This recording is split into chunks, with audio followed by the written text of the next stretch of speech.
Welcome to Substance and Style Pod. I am Niall, and I am Antonio.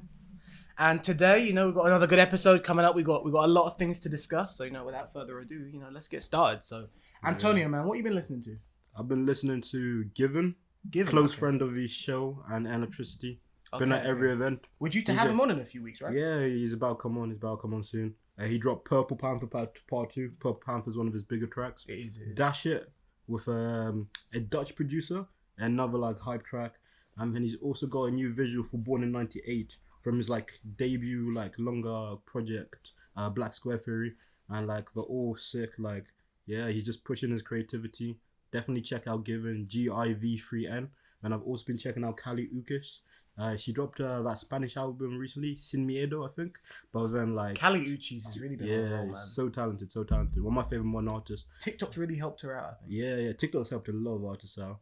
With her Spanish album, it's just blown up a few songs which probably wouldn't have got traction otherwise.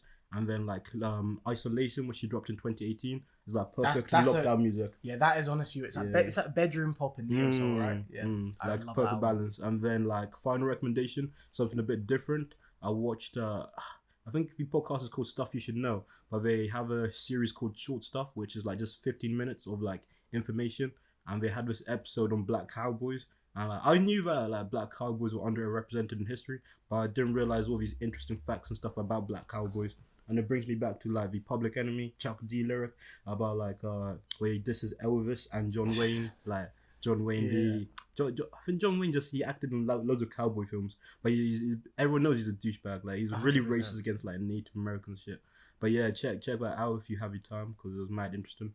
What's been in your rotation? Damn. Well, listen, I'm gonna just pre this by saying that I'm not a Bruno Mars fan. I don't discredit or everyone's a Bruno Mars fan. Listen, I've always respected the man's talent. Obviously, as a kid, Unorthodox Jukebox, Doops and Hooligans, I want to say. They were always playing, and even his 24 Karat Magic album, I did pay more attention to that. But I've always been kind of looked at Bruno Mars from afar, respected his talent. Anderson .Paak, on the other hand, big fan. Yeah. Obviously, Anderson .Paak has done some crazy things ever since I first heard him on Dr. Dre's Compton, I want to say. Oh shit, okay. Back in 2015. So just before he released Malibu in 2016. Yeah. I wasn't onto Venice, but yeah. Anderson .Paak, Bruno Mars, they're now a super group. They're now Silk Sonic. Yeah. And I'm genuinely convinced there's not a human being who doesn't leave the door open. This song is so smooth. It sounds like a warm summer day. Silk Sonic's a great name as well. It's a great name. Help from Bootsy Collins. I'm loving the new Silk Sonic song. Man, I've been listening to a lot of throwbacks as well. A lot of throwbacks. But yeah, man, I definitely want to say Silk Sonic. They're up there, and also There's been quite a few new releases, right? I want to say there's been a lot of new releases. Yeah, Sid dropped a single, I want to say, a couple months back. Is it Missing You? Missing You, yeah. Sid from the internet and Odd Future. He used to be Odd Future's DJ. 100%. Then for the internet, a band which is kind of Odd Future adjacent, but not directly related. She was the lead singer, or still is the lead singer. And yeah, she's mad talented. Of course. And Tyler, the Creator as well. Our first piece of new music from Tyler. He did a Coca-Cola advert. I want to say kind of theme something. Tyler's gone commercial. It actually went harder than it had any right to. Because now he's done the Grinch soundtrack and stuff like that, which I'm not a big fan of personally. Yeah. But the Coca-Cola song kind of sounded like Cherry Bomb. Cherry Bomb-esque. Cherry Bomb-esque, yeah. Yeah, definitely. I know what you mean. Kind of funky rap stuff, but it's got rock elements. 100%, man, 100%. But just moving away from new releases and kind of what we've been bumping into, man. One topic I do want to tackle is SZA. Yes. Now, SZA, I'm assuming you guys have seen because it's been all over social media, has recently released her new single, "Good Days." Yeah. Back in December. Named herself after RZA and GZA of the Wu-Tang Clan. She did. On some Supreme alphabet shit. Yeah, she really did. And basically, obviously, Good Days dropped back I want to say on Christmas Day. Yeah. Same day as Whole Lot of Red. And, since that song's dropped, it's gone platinum. It's been receiving good looks. Yeah. And her biggest solo hit. Of course. And even back in January, she was saying, "Oh, these are the behind the scenes from the video," but the video has been long awaited. Yeah. And it's self-directed under her real name, Solana, her government name. like the camera angles, the shots, the lighting, psychedelic, the choreography, like everything in that video goes crazy. She said that like in the video, she's a plant and it shows her living, growing, and dying. So that's what all the movement's about. So like it's all with a purpose.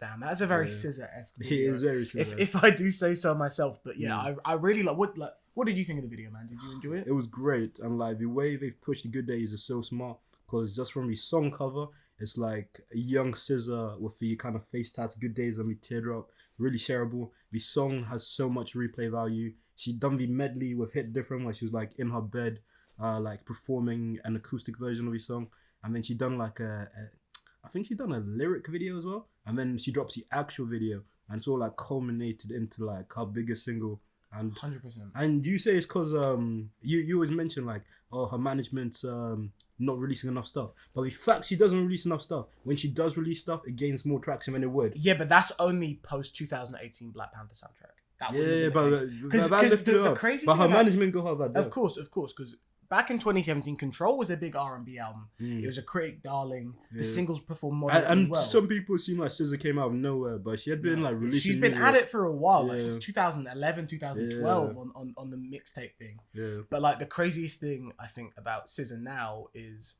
like with her singles and kind of everything, like you said, like I think Black Panther and All of the Stars definitely gave her a really big look, you know, in terms of like being in terms of mainstream, because like Control was really like, even though it was a relatively commercially, you know, it did well on the charts, you know, it did well, like it definitely was a sleeper to a degree. It definitely got bigger 2019, 2020, like definitely, like that album really, people went back and went, yo, like this is really something. And then that hype sustained that kind of Control, a bit like Good Kid, Mad City in a way, where the album just never fails to fall off the chart, never falls to fall out of conversation in the public's eye. That then sustains her into obviously releasing Hit Different, which was cool. And I'm not gonna lie, I don't think Hit Different performed as well as the label wanted it to. Probably but then the glimmering still got numbers though. No, of course, and Hit Different's a good song. I just think Good Days is a better song. Good Days is a great song. The craziest thing about that was it was like, I'm pretty sure Good Days was played at the end of the Hit Different video, right? It was kind of teased. And like the biggest thing people were talking about from the Hit Different rollout was, oh damn, what's that song at the end? And then that kind of, because I'm pretty sure Good Days started production. That song dates back to 2017, 2018. Shit, so it's an old allegedly, or at least 2018, I want to say, because when I saw the recording thing, Jacob Collier has got songwriting and background vocals and stuff like that. Like, yeah, that song's been in the vault for a minute. Yeah, TDE does that. They just keep. They really do. They really do. TD, like, they sleep on stuff, and it's crazy because when it drops, it's fresh. It breaks the mold. It sets the trend. But it's like Frank Ocean saying on, I think it's DHL, like old songs on the hard drive, but it's new. Do you know what I mean? Like, but it's like if you're making timeless music, it doesn't matter when you drop it. Oh, of course. It'll be relevant and sound good whenever. Of course, man. Of course. And I just wanted to come on. Obviously, the Good Days video is great. Yeah. You know, it's gaining good traction. I just want to say, what are your expectations for the SZA album now? Because now we've got 2 singles locked in. Something like kind of art pop. She's not gonna let herself fall into that like R&B soul box, which is great music. Of course. Like a lot of black female artists, no matter what they release, kind of get labeled as being R&B when it's not always R&B. For example, Normani. I think she has a lot of inspirations from artists like Devieaux, so she's gonna definitely be experimenting on her. She's in a position where she can call up any feature she wants. Her production is gonna be great, but I couldn't tell you when it's gonna drop. This next album's gonna make or break her. Make or break her. It's not okay. No, I don't think break. She's not no. She's already made. She's already made. But hear me out. Like in the sense where Beyonce obviously had Destiny's Child, and she was a household name off the strength of a group. But then Dangerously in Love, and then to an extent, I Am Sasha Fierce, and like these commercially charting pop albums took her to the next Antennial. Do you know what I mean? Yeah, I get what you mean. So I feel like SZA's already made. She's a superstar in her own right. Like, you know what I mean? Like, people really are messing with SZA, but I feel like this next album is that one that could cement her in a similar way to someone like Seal in the 90s, how he had his first album, he had a couple hits. But then that second album with Kiss from a Rose, all right, now you're a household name. With Drake, you know, over Find Your Love, they're cool. Headlines and Take Care. Okay, now you're a household name. Lil Wayne had a couple albums with Cash Money. This doesn't want to be a household name like that. Or is TD even trying to make a household name like that? I don't think TDE is trying to make her a household name. I think the music's speaking for itself. Yeah. Like TDE aren't actually trying to do anything directly. I really think This is just the quality music speaking for itself. It just makes music that people relate to on like such a deep personal level as well. Of course. Like, that's always going to make it give it like, yeah, she's a songwriter. Broken Clocks, like all of that's crazy. But you know, but after Control, the expectations are high. That's probably why it's taken a while. Of course. Of course, like maybe COVID and not being able to tour and make the money back from the album is delaying it a bit as well. Like 90% of these artists are making money from shows, not from actually making the music. Exactly. But my expectation for the album, I want some decent features on this actually. Because I feel like the features, like not an overabundance, like not a DJ Khaled album or nothing. Yeah. But like I feel like with Isaiah Rashad, Kendrick, but do you know working with rappers or singers? Singers, okay. Singers, yeah. Any names?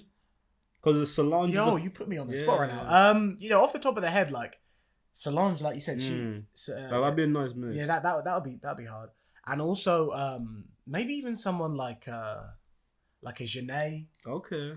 I would say someone like Meg Thee Stallion, but I feel like someone like that is more of like a kind of that's for the charts. Like, I wouldn't say that's an album cut, just based on those, because obviously they've already done the song on Meg's album. But definitely, I feel like there's a lot of female vocalists which would be very complimentary to SZA. I think that would work very well, man. Yeah, for sure. But yeah, anyway, moving away from SZA just for a quick moment. About a month ago now, D'Angelo surprised everyone coming out of his, I guess, 5 to 10 year hiatus at a time. It's not a hiatus when it's D'Angelo. He's like he's a low-key friend. Like, you don't see much, but when you see, it's always good vibes. It's like he just keeps to himself, really. Yo, no, I'm gonna say that nigga was in a hiatus. I don't care what you say. He fully D'Angelo lives in a hiatus, so no, he does. It's like it's not hiatus. He's just been D'Angelo. Fam, up until 2014, he had 2 albums in 20 years. Yeah, it's crazy. But 2 of those were two classics. No, of course.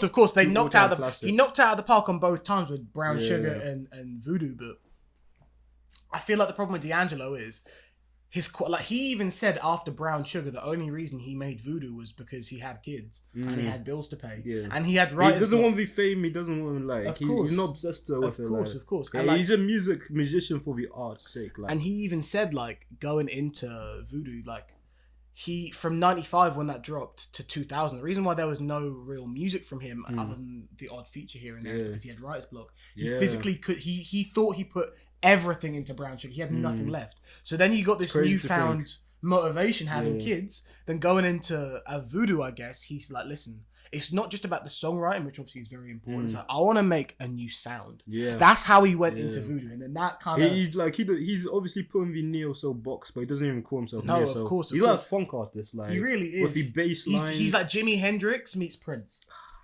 That's a bold claim as well. A bit of Marvin Gaye in there. Yeah, of course, definitely Prince with like the multi-instrument. No, but like I don't get Jimi Hendrix necessarily from Brown Sugar, but I definitely get from Voodoo. Yeah. And I feel like he was an influence on the project. Definitely, and Electric Ladyland Studios. So and not just Hendrix. Studio. I want to say it's the audio engineer. The audio engineer. Yeah, I watched his Red Bull Music Academy shit. That's the audio engineer of the album put him onto like the Stones and Led Zepp and all of these like classic rock bands, and that also had an influence on the sound, which is why when you hear like I feel like if an artist hears these like legacy rock bands when they want onto them as much before, it just changes how they make music, because there's such a freedom in like the 60s 70s rock bands of just making long epic like songs which don't feel like songs because like Untitled, Africa. But anyway, you know, that's D'Angelo. That's a brief kind of rant on our behalf of how passionate we are about his music. But anyway, D'Angelo, the neo soul kind of titan, has come out. And he's done a Verzuz thanks to... was he meant to go against Maxwell or something like that? But then they just... Like, D'Angelo got to be the only nigga to ever do a Verzuz to go against himself. He's really battling himself and his work. He's the only person worthy to battle himself. Like, it would be unfair. Do you know what I mean? Like, he really said, like, yo, listen, like, I know I could do Maxwell, I could do Lauryn Hill, because they've got a similar number of albums under their belt. Yeah. I could do Eric... Nah, listen, myself, D'Angelo and friends. That's what this man said. It was great. It was. Who else would have Method Man and Redman and then they did left and right? Yeah, that was insane. It was like Redman and Method Man. They've done like been through whatever they've been through in their lives, but that rapping is still like as on point. Top tier. I mean, maybe not as energetic and stuff, but like it still gives off the same energy. Of course. And like him and her, they were just kind of like fanboy and fangirling over each other, saying like, "I'm your biggest fan," no, "I'm your biggest fan," and then they done "Nothing Even Matters" with her doing the long hair. That was insanity. No, yeah. Honestly, D'Angelo's verses, I definitely think it was calculated because basically when he dropped his third album, Black Messiah, with the Vanguard, which I think Q-Tip's in the Vanguard, I want to say. I'm not gonna lie, because the Vanguard is basically like a production and a songwriting team, and I'm pretty sure Q-Tip is in it. Anyway, that's cool. Yeah, I digress. Yeah. When he dropped D'Angelo and the Vanguard's Black Messiah in 2014, end of 2014, I want to say, and that album did great. Very different to his past two work, but it was definitely stood on its own. Man. It really was. Like, that shit was poetic. Like D'Angelo, the way he does music feels as if it's like he doesn't have to think about it. He just kind of like goes in the studio and like releases himself. He's like Ang in Avatar: The Last Airbender. I use that analogy a lot, but he really is. Yeah. He really is. He's like Ang. But anyway, when that album dropped, he actually said that Black Messiah was the first half of a 2-album plan. Shit, so the Vanguard wasn't meant to dip again for another 5-6 years. Yeah. He released that Unshaken track for Red Dead Redemption, didn't he? Like 2018. He did, yeah. He actually like that album was meant to have another part to it that he said, but then obviously he went quiet because it's D'Angelo. And his Instagram up until recently, because I wrote about D'Angelo and I went on social to see if he had one, and I found his Instagram. He had very, very, very, very few followers in the thousands, but it wasn't official account of D'Angelo. But there were 0 posts. I'm pretty sure it hadn't been used since like 2014, obviously when he rolled out Black Messiah, and his Instagram wasn't as integral to the album rollout scheme. Not 2014.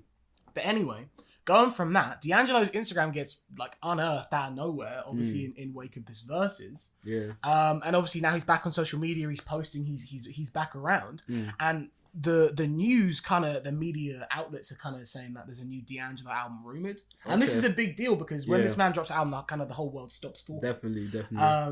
And this is kind of interesting because obviously it's a rumor, but if you take into obviously account the verses that he's done and him kind of posting on social media, it doesn't make sense. It's because originally I was seeing the verses as like, a victory lap. He's just celebrating his music and his achievements with like friends and like other artists he fucks with. Of course. But then like it makes sense if he's running an 100%, album. Man.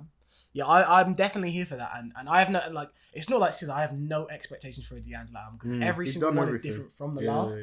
But I'm just saying, like, listen, like in 3 albums, he's done everything that we need. Of course, anything else is a bonus. It's like, crazy. At this point, like, if Rihanna drops, I'm cool. If Frank drops, I'm cool. Silk Sonic, I'm cool. Like, I mean, like, there are so many heavy hitters. If Drake drops, so many new Kendrick, artists coming up as well. Like, it's not just about like the biggest stars. Like we want obviously our legends, but obviously there's a lot of up and back. So I'm just saying, like, anything D'Angelo drops, whether it's an EP celebration, or album, it'll be heat, man. But anyway, man, on to the next topic.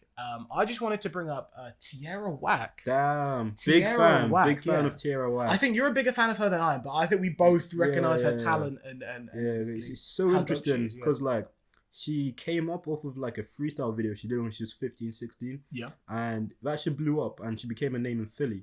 And I think she went to school in Atlanta, like maybe university studies, studied film, grew as an artist, became like a whole colorful ass personality, and now she's like steadily on the come up, and she hasn't popped off, but she's getting big looks as if she has. Like the Apple Music commercial, she's done stuff with Adobe Creative Cloud.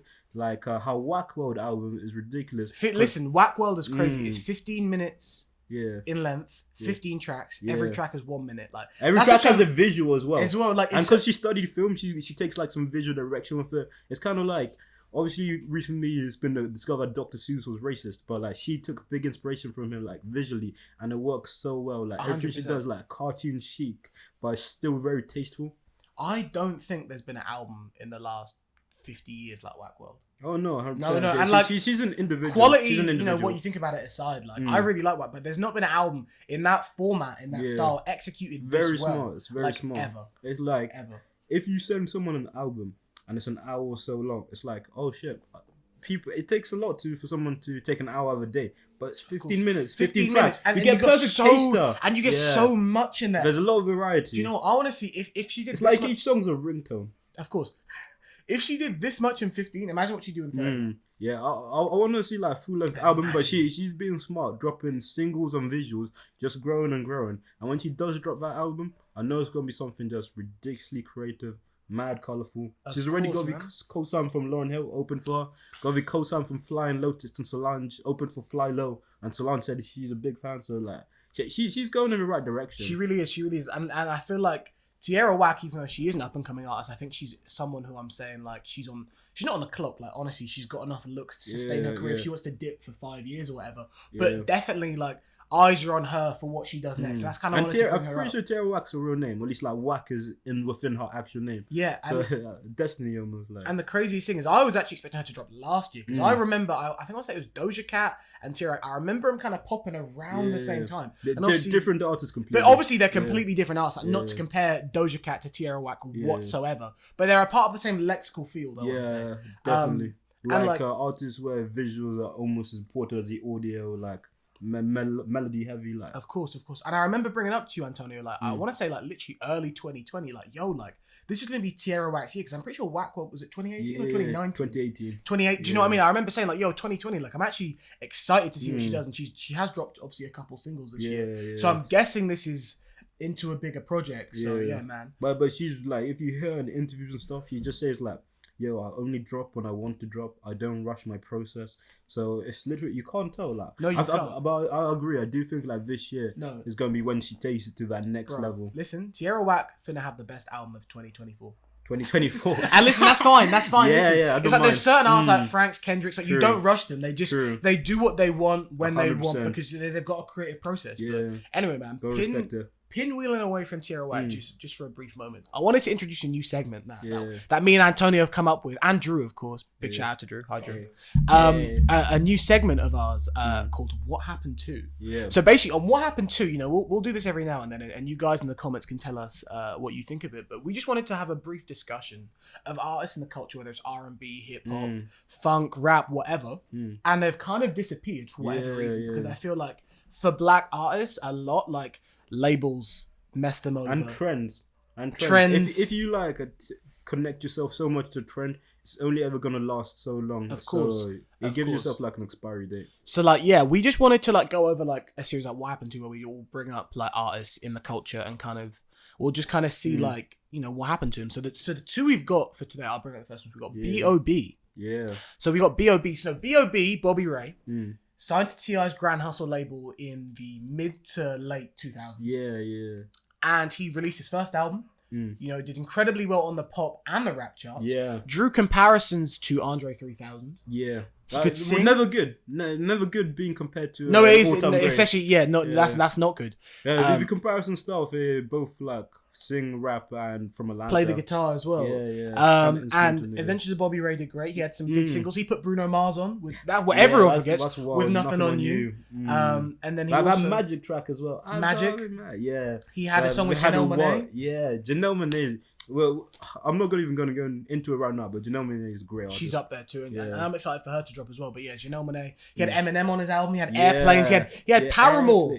How are you going to have Paramore on your album? Like, you like Hayley Williams touched his track, and he still like fell off. But the reason he fell off is kind of complicated and weird. But yeah, he became a flat earther at some point. So like, and he still releases music. The music he releases now is like really weirdly lyrical and like we're all like elements and like some Avatar Last Airbender shit. It really is, and that's the craziest thing. The last thing B.O.B. did in the mainstream was his third album, because his second album he had Taylor Swift on it. He had Nelly on it on the deluxe. I want to say he had Nicki. He had everyone. I think Chris Brown. Part of his problem as well, he tried to fit in so much, like he didn't really have his own identity. Yeah, like he kind of like, because he could do it, because he could sing, rap, and like be on tracks which are hip hop, some not as hip hop, and like he tried to do it too much, like, and genres are like becoming less important, but there still needs to be like a distinction of who, not even a genre, but who you are as an artist. Exactly. And the thing with some B.O.B. personality that people can identify with, not just you trying to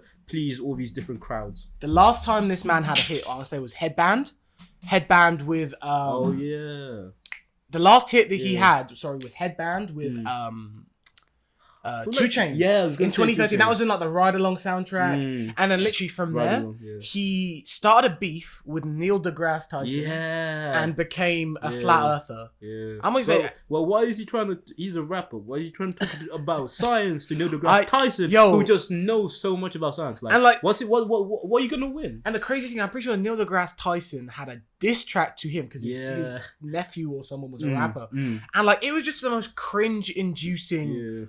It was embarrassing for both parts, more so for B.O.B. than definitely. Like Neil deGrasse Tyson doesn't have to be cool. He's a chart on Billboard. Yeah, he's a chart on Billboard. Exactly. He doesn't, he can do whatever. But that was the craziest thing to me. And basically B.O.B's kind of been in this kind of. Like he seems to be mostly forgotten in the mainstream. I don't know. T.I. doesn't really give him the cosign no more. Like B.O.B. very much is a lost figure of music, and it's crazy because his run, he was popping. His first 3 albums did well. Yeah. Like he had the rap kind of Atlanta stuff on his last album. Usually when your first 3 albums do well, you're solidified for life. Or like you've got like that bank of like fans and music. Like you can tour, you can be fine. Yo, of course. But he fucked it up. Like B.O.B. could have done an arena tour in 2012. 100%. He could have. But that's kind of what happened to B.O.B. He's still releasing music. I mean, I don't think it's being really received well in the masses. It's kind of out of what we would consider or what we're checking for. Definitely, I'm not checking for it. I know you're not. If like B.O.B. came back for like dope ass comeback album, I'd be there for it. Like, he's nostalgic for me. Like, of course, and also he's on Atlantic Records, which is notorious for messing black artists around. Like, they did it to Lupe. They've done it to B.O.B. Like Kodak, like Uzi. Like Atlantic Records is notorious in the industry for ruining and mining black artists. And like getting people which don't do music and making them famous, like Bad Baby, just because they want to get that like. Yeah, that's foul. Yeah. That's foul. But anyway, the last one. Quick return. They don't want to like really give an artist a time, but. Atlantic Records, they can get the flames another time. Atlantic Records. The reason why I wanted to cut you up, sorry, bro, is because Atlantic Records could have an episode on their own. Like, listen, like. They're so shady. Like, there's so much you can discuss about them. To be fair, most record companies, to be fair. Yeah, man, 100%. But the last person that will happen to I wanted to come to is Tinashe. Yeah. Tinashe, R&B singer. She was popping. That Songs for You album was dope. It was. I mean, but before we had the cult classic that is Songs for You, Tinashe had one of the biggest hits of 2014 with 2 On. It got remixed unofficially, or no, officially by Drake and the OVO team. And she had Pretend with A$AP Rocky, and her album Aquarius did well. Allegedly, she had, I want to say, this is the rumor mill, so don't substantiate this, but allegedly she had an affair with Future when he was with Sierra, and Future was on her album as well, I think. And Aquarius was a Wouldn't put past Future. Aquarius was, pardon the pun, it was aquatic, it was ethereal. It had a bit of spirituality to it, but still enough mainstream that, it very much straddled the line between this is kind of thought out and experimental, and this is kind of mainstream. And I feel like that album really hit. Yeah. But then her second album, Joyride, got delayed, I want to say. It just kept getting delayed. And when that happens, it's never good news. Because, like, if you're, like, coming off an album which does well, and people are waiting for you, but you haven't solidified them enough to become fans, the longer it takes for your follow-up project to come out, you're just going to be losing people. Of course. People are going to, because the worst thing about popping off is that now, like, you're registered in people's names. You're successful. People are waiting for you to fall off. Of course. I've been saying, like, I said this to you. You said, no, in fact, you said it to me the other day with, like, I sent you a song by this singer called Cherokee, this neo-soul singer from the 2000s. Yeah. And she had an album. She had Andre 3000 on it. She had Jill Scott on it. She had Bilal on it. She had Raphael Sadiq or Raheem Devon or something on it. Like, crazy big features. If this album came out with all those features, it would have been a classic. Yeah. And, like, she had some music video with Andre 3000 as well. But anyway, her album got shelved, and I sent her Antonio the song with 3 Stacks. No, not with 3 Stacks. With Bilal and Jill Scott on it. Yeah. And it's super good now. And we were just kind of saying, like, for so many black artists in the industry, with that second act, like, so many black singers and rappers and creatives get shelved for no good reason, really. It's like the label says they don't understand how marketable it can be or how it'll go, but at the end of the day, 9 times out of 10, it's going to be a middle-aged white man saying what goes and what doesn't. And that's unfortunately what's happened to Tinashe, because like they knew she could dance, she could sing, she could songwrite, but they were like, listen, like, you're just another, like, token light-skinned girl. That's how they really saw her. And it was a shame. The industry makes it their job to only have so much of each kind of characteristic within the industry popping off. So it's like, oh, Tinashe, you're not different enough for us to push you, no matter how talented you are. And it's sad to see, because she is a talented artist. No, it really is. And it's hard, and it's so hard when you've been in the spotlight for a while to have that kind of like second wind, because after you've come up, it's like people will just think like anything you do post that come up, it's like, oh shit, but no, it's popping anymore because I don't hear them, I hear about them as much anymore, and it just makes it harder for artists. No, like. yeah, 100%. And Tinashe's dope, like. 100%. Like the craziest, I think for Tinashe, maybe more for B.O.B. She still has that kind of. You know, she could still come back. Do you know what I mean? 100%. It's not over. You know, she's talented. She's on TikTok. You know what I mean? She's doing her thing, but it's a real shame what happened to her and how the labels kind of managed her career. But anyway, man, I think that's a wrap for today's Substance and Style. Should we give any shout outs or shout outs? Yeah, shout out to Devieaux. Yeah. Okay, so this producer, guitarist, he recently released his new single. I think is it Kyoto Garden? Yeah. Give a shout out to him, man. He's on Spotify. He's on Apple. It's a great single. Featuring Waterboy. Yeah. Kyoto Garden. Check that out, guys. And Mad Roy, close friend of his show, the Culture Crypt now himself, done an article on him. Dropped his much anticipated debut project, Price for Hell. Me and Drew like met Mad Roy like a year or so ago. And like he's literally been doing music for a year, and he's already dropped his debut project, which is sounding great. And like, yeah, shout out to Mad Rose. Of course, man. Yeah, honestly, check out Price for Hell, check out for Kyoto Gardens. But listen, we've been Substance and Style. Yeah. Antonio, Niall, honestly, leave comments. Let us know what you thought, what you want to see next. And yeah, thank you guys for sticking with us. We'll catch you guys next time. Thanks for watching, anyone who stayed this long. Of course.